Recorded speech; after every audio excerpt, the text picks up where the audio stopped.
Welcome to the next episode of Study of Shape.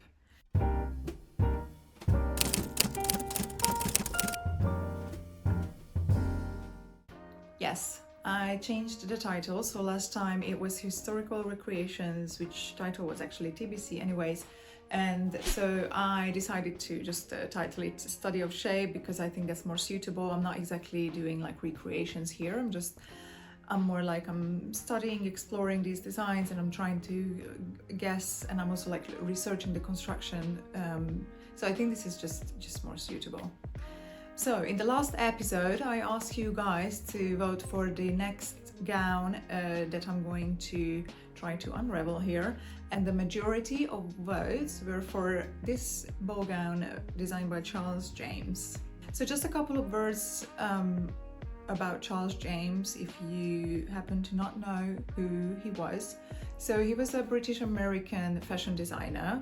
He was a couturier, he was an innovator, an artist in fashion, and he is still widely referenced today by designers. He is famous for his structural shapes, his architectural silhouettes, and his gowns.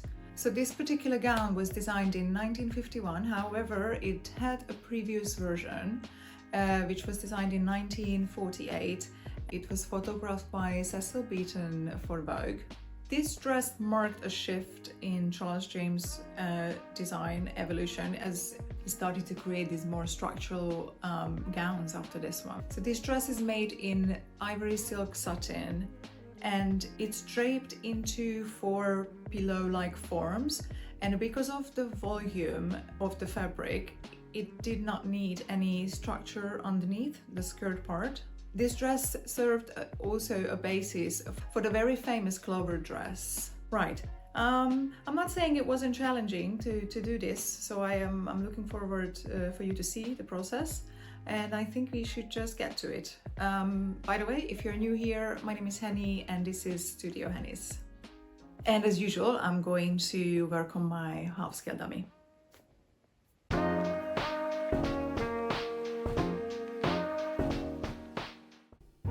Right, so here we are, and I just started draping the top.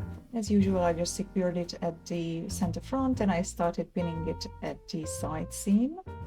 So the plan here is that I'm going to drape the top first, and then I'm just going to mark all the seam lines and necklines as they appear on the dress. Now, I could use a draping tape and mark all these lines on the dummy and then just start positioning pieces of fabric on the dummy and drape it that way. But sometimes I just really like to see the full picture, so I often do it this way, that I have like a bigger piece of fabric draped onto the form, and then I start drawing details. Like now I just already started with the neckline and marking that dart at the front, and also that seam that goes across the bust, and just started marking the armholes here and side seam, and also the back neckline and the back seam. At the same time, I also need to mark that basic dart position that I'm going to shift into these seams. And just a quick hem. Right, at this point I just wanted to do like a quick mock-up from the same pieces of fabric. So I just took it off the dummy. I'm going to cut some excess fabric away, and I'm just adding a little bit of seam allowance so I can sort of stitch it together and just pop it back onto the dummy.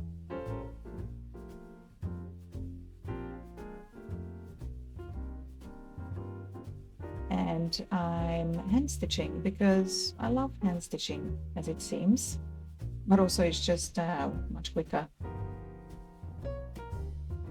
I'm just cutting some excess away. I'm just cutting those darts away so I can see my lines a bit more clear, and marking my waist position. And also I started to mark the zigzag seam that carries on up to the waist and then goes back down at the back.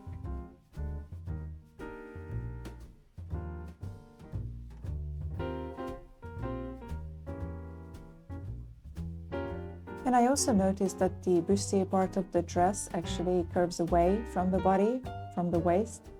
So that's what I'm trying to achieve here.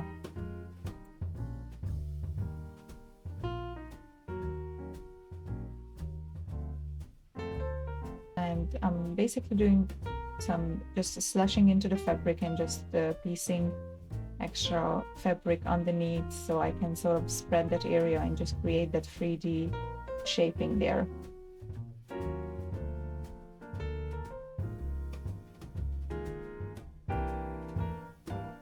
And also I started to mark some boning positions, and these are going to be completely useless because in the end my boning positions were different. And here I'm just backstitching that pieces of fabric because I want to get rid of the pins. It's going to be much easier. And here I've taken it off of the dummy already, and I'm just cutting the pieces apart along the seam lines that I want to have. And I made a big mistake here because you should always mark your notches before you cut the pieces apart along those seam lines, and I didn't do the notches. So after this I needed to, kind of see how they go together exactly. It's not ideal, so don't do that.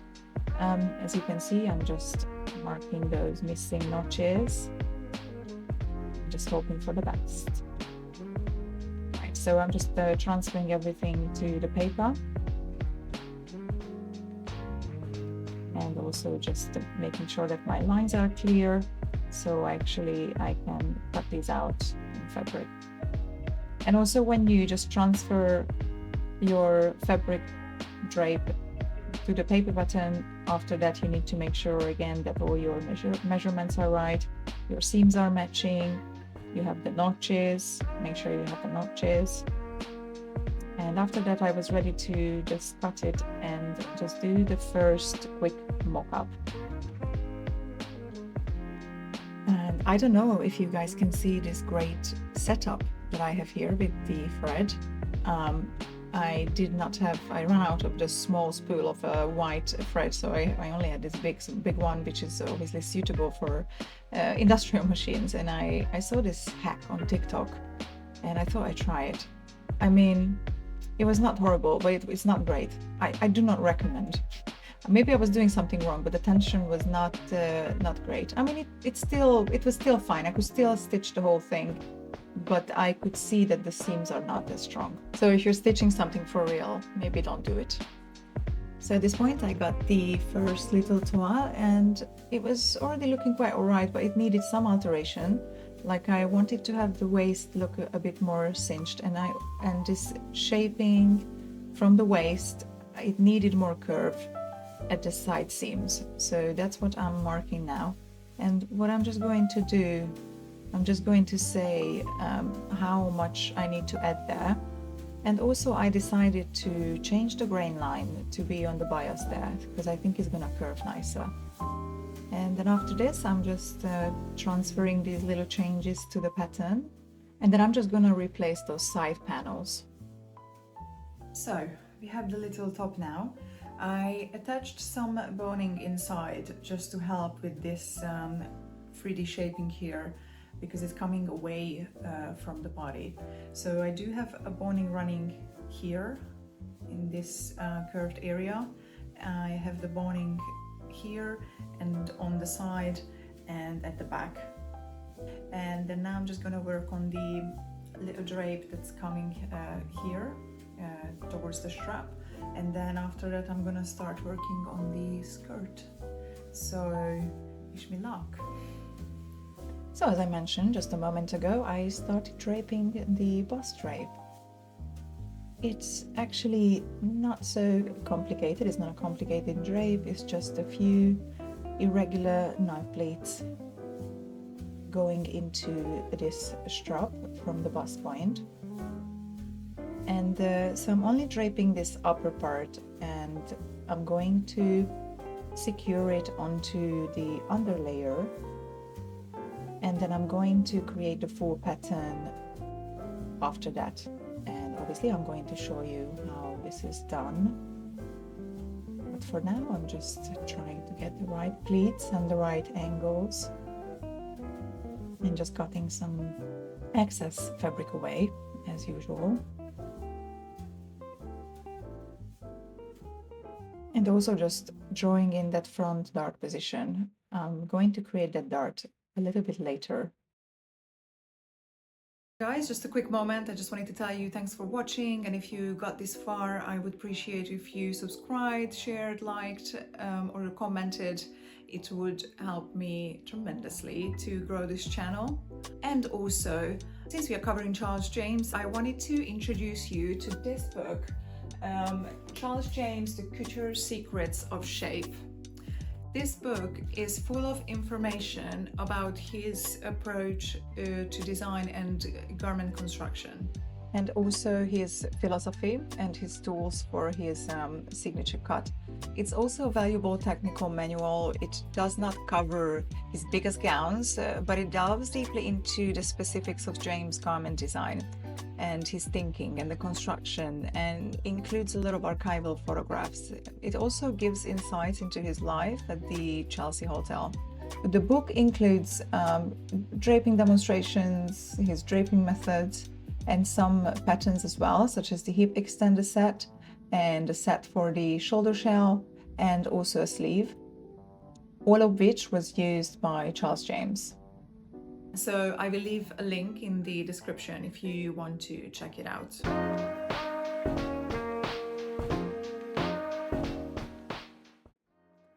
So, sorry to jump around, but I needed a little break from that top. So I started draping the underskirt. I don't know how the original construction is, but as a pattern cutter, the way I would approach is this. I would have this underskirt where the actual big pillow drape would sit on, because the drapes and those gathered bits needs to be secured somewhere. So I'm just creating the fitted underskirt to use as a base for that big drape skirt. So that's what you can see here now. And it's pretty much done the same way as I have draped the previous pieces.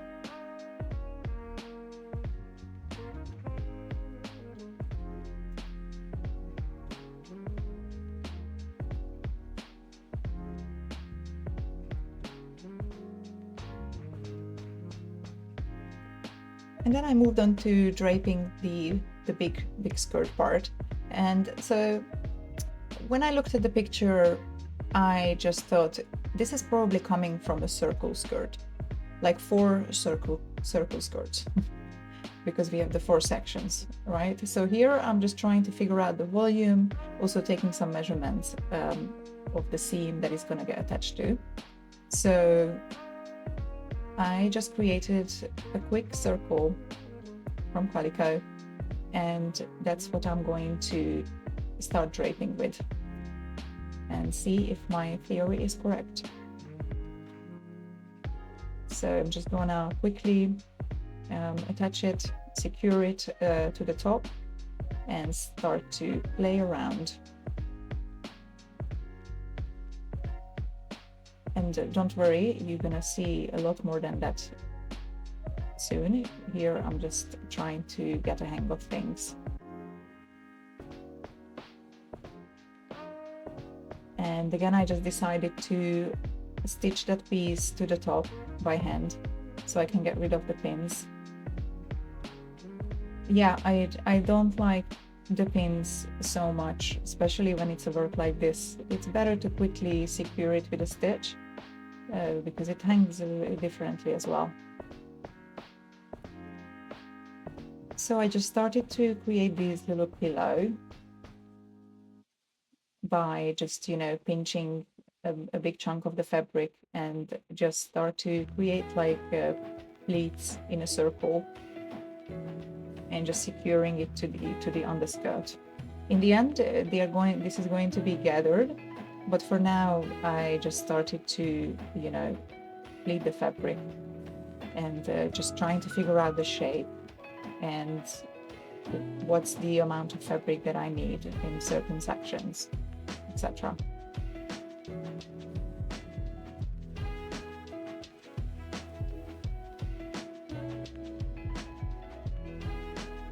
So at this point I was quite happy, so I'm just marking that line where the gather line is going to be, and then I'm just going to cut the excess fabric away, and then just gather it back up. And guess what? I'm hand stitching again. I'm just going to gather it by hand.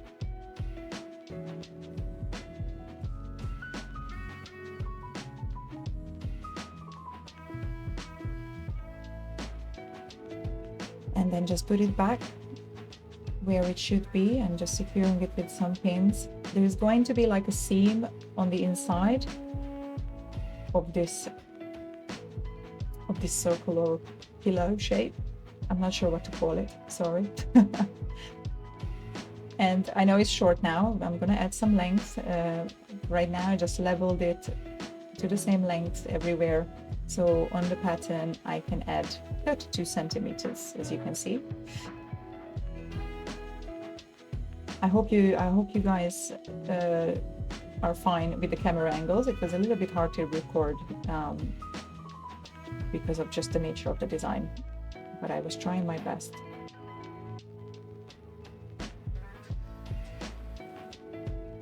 So here I was quite happy, so I'm just gonna take this whole thing apart and just transfer it to the paper.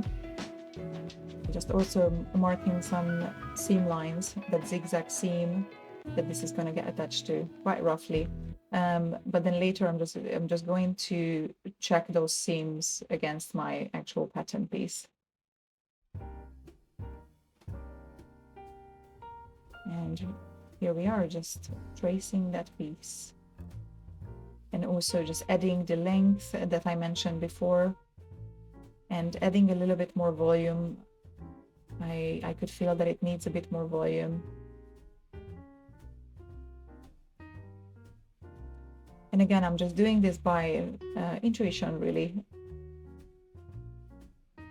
Yes, as you can see, I'm just quickly checking it against my pattern and just cutting it so I can quickly stitch a mock-up for this.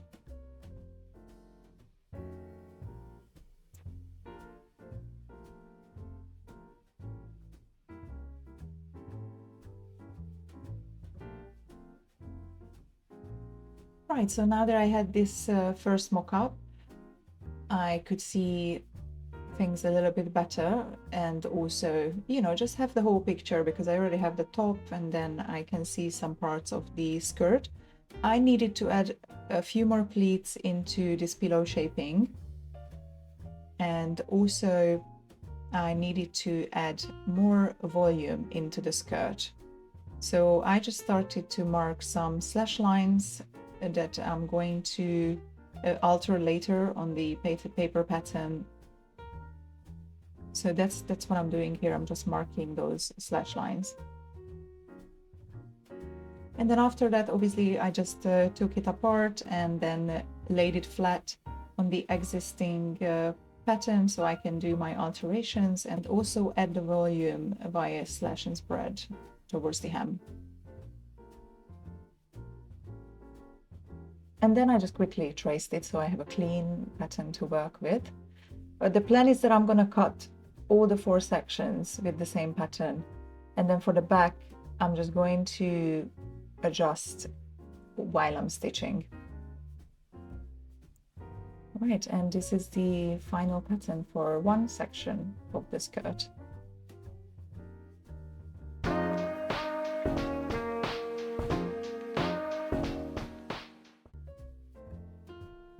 So now I needed to trace the bust drape, and as you can see, I'm just drawing a line where my drape finishes on the bustier. And then I started to cut the excess fabric just around the edge. So I'm going to have a quite good fitting drape pattern that's going to fit over this bust. And so also I'm marking my pleats. And so I'm just going to remove that draped part from the base so I can trace it onto the paper. Just making sure that my pleats are kept together, so I just secure it with some pin.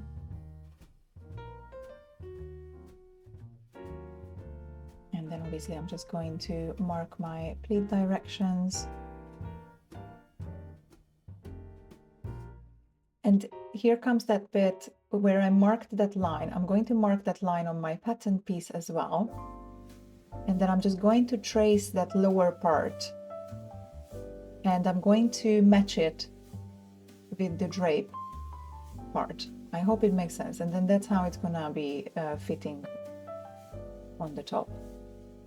And then I also need to make sure that the rest of the measurements are correct, so that the draped piece needs to match the underlay perfectly, like the neckline measurements, and also the width of the strap where it gets attached.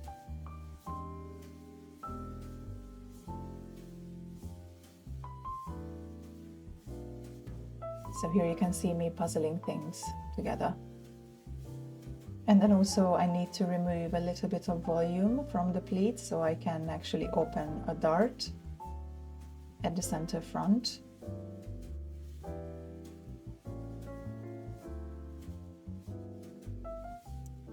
So after this I was ready to get to the final stage, so I am cutting the final pieces now. I used the sewn-in canvas because I needed some extra stability because I'm not going to have like a separate corset for this, and because it's just a toile, so even like the neckline I'm just going to fold the seam allowance in so we have a nice clean edge, but for us to see the shape and how this could be, I think this is gonna be fine. And so while I'm stitching here, I wanted to talk about the next episode. So in the previous episode, I asked you guys to vote for the next gown to be recreated studded, and I'm going to do the same now. And so the ones that didn't get selected for this occasion, I'm going to circle back to them in a later episode. But right now, I just wanted to give you guys some fresh new options. So first we have this bubble dress from Givenchy from 1958. Option 2 is this ball gown from Jacques Fath from 1951. And option 3 is this dress from Pierre Cardin, 1962. So guys, let me know and just drop it in the comments.